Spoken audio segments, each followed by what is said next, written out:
বাঙালি খানায় সবাইকে স্বাগত জানাই। আপনারা তো ইলিশ মাছের পাতলা ঝোল অনেকভাবে খেয়েছেন। একবার আমার মতন করে সহজ পদ্ধতিতে আপনিও শিখে নিতে পারবেন ছোট ছোট টিপস সহ। তবে আজকে আমি ইলিশ মাছের ঝোল করব একটু পুরনো দিনের পদ্ধতিতে। খেতে কিন্তু খুবই সুস্বাদু। আপনি একবার বানালে বারবার বানাবেন, এতটাই সুস্বাদু।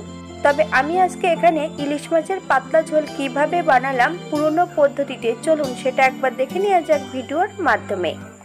আজকে রান্না করব বেগুন দিয়ে ইলিশ মাছের পাতলা ঝোল।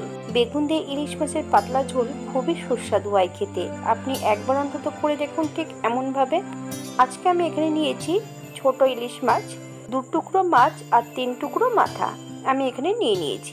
মাছগুলোকে বেশ ভালো পরিষ্কার করে ধুয়ে নিয়েছি। মাছগুলো কিন্তু দোকান থেকে কেটে আনা। মাছের গায়ে 1/2 চামচ নুন আর 1/2 চামচ হলুদ গুঁড়ো বেশ ভালো করে লাগিয়ে নিতে হবে। এই পর্যায়ে একটা কড়াইতে বেশ কিছুটা সর্ষের তেল অ্যাড করব। প্রথমে আমি মাছের মাথাগুলো ভেজে নেব। তবে মাছের মাথাগুলো ভাজতে হবে মিডিয়াম আঁচে। হাই ফ্লেমে যদি মাছের মাথাগুলো ভেজে নেওয়া হয় তাহলে উপরের পাশটা ভাজা হয়ে যাবে, ভেতরটা কিন্তু কাঁচা থেকে যাবে। উল্টিয়ে পাল্টিয়ে মাছের মাথাগুলোকে বেশ ভালো করে ভেজে নিতে হবে। তবে আপনারা আপনাদের পছন্দ মতন মাছ এবং মাছের মাথাগুলো ভেজে নিতে পারেন। ঘরোয়া উপকরণ দিয়ে সম্পূর্ণ বাঙালি রান্না। আপনাদের যদি রান্নাগুলি পছন্দ হয় তাহলে চ্যানেলটি সাবস্ক্রাইব করে দিয়ে পাশে থাকবেন। পাশে থাকা বেলটি বাজিয়ে দেবেন, নইলে নিত্য নতুন রান্নার নোটিফিকেশন পাবেন না। সম্পূর্ণ মাছগুলো ভাজা হয়ে গেছে। কড়াইতে কিন্তু অনেকটা তেল আছে। অর্ধেকের বেশি তেলটা একটা পাত্রে কেটে রেখে দেব। ফোড়নে দেব 1/2 চামচ কালো জিরে, 1/2 চামচ রাঁধুনি। ফোড়ন থেকে সুগন্ধ বেরোলে মিডিয়াম সাইজের একটা বেগুন 4 টুকরো করে নিয়েছি। তবে আমি বেগুনগুলোকে লম্বা লম্বা করে কেটে নিয়েছি। আপনারা আপনাদের পছন্দ মতন বেগুনগুলো কেটে নিতে পারেন। এই পর্যায়ে বেগুন দিয়ে বেশ ভালো করে ভেজে নেব। বেশ কিছুটা কাঁচা লঙ্কাও অ্যাড করব। একটা পাত্রে বেশ কিছুটা বাটা মশলা রেখেছি। 1 চামচ জিরে আর 2টো শুকনো লঙ্কা বেশ মিহি করে বেটে নিয়েছি। 1/2 চামচ হলুদ গুঁড়ো, 1/2 চামচ নুন। আপনার স্বাদ অনুসারে নুনটা অ্যাড করবেন। পরিমাণ মতন জল দিয়ে আর অল্প করে কাঁচা সর্ষের তেল অ্যাড করতে হবে। মশলাটাকে বেশ ভালো করে মিশিয়ে নিতে হবে।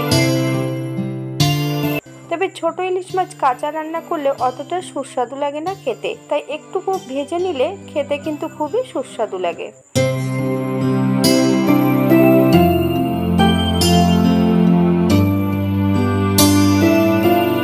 বেগুন ভাজার মধ্যে সম্পূর্ণ মশলাটা অ্যাড করতে হবে। বেগুন কিন্তু খুব বেশি ভাজা হবে না, এপাশ ওপাশ করে 4 থেকে 5 মিনিটের মতন ভেজে নিলেই হবে।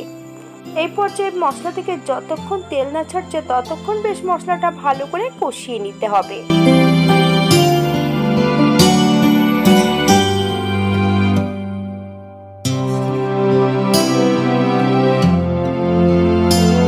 মশলা থেকে তেল ছেড়ে দিয়েছে। এই পর্যায়ে সম্পূর্ণ মাছগুলো অ্যাড করব।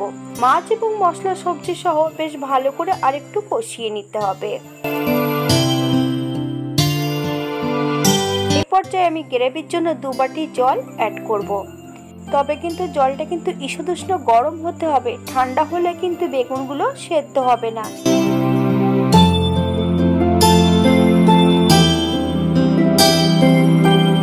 এই পর্যায়ে মাছগুলো সেট করে দিতে হবে। 5 থেকে 7 মিনিটের জন্য ঢাকা দিয়ে রেখে দেব। মাছ ও সবজি যাতে সেদ্ধ হয়ে যায়। আমি রান্নাটি করছি মিডিয়াম আঁচে।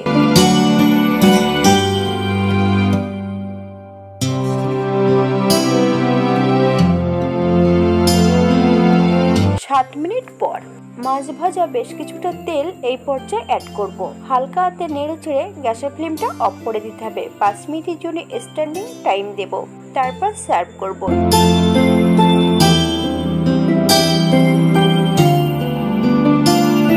এটা দেখতে যেমন ভারী সুন্দর হচ্ছে, এটা গরম ভাতে খেতে কিন্তু অসম্ভব ভালো। আপনারা বাড়িতে একবার একই পদ্ধতিতে বানিয়ে নেবেন। আপনারা যদি এখানে পেঁয়াজ রসুন পছন্দ করেন তাহলে অ্যাড করতে পারেন।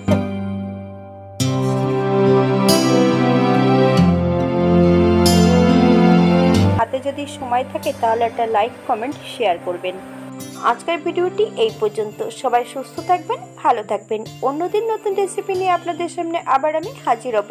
নতুন ও পুরনো সকল বন্ধুদের অসংখ্য ধন্যবাদ ভিডিওটি দেখার জন্য।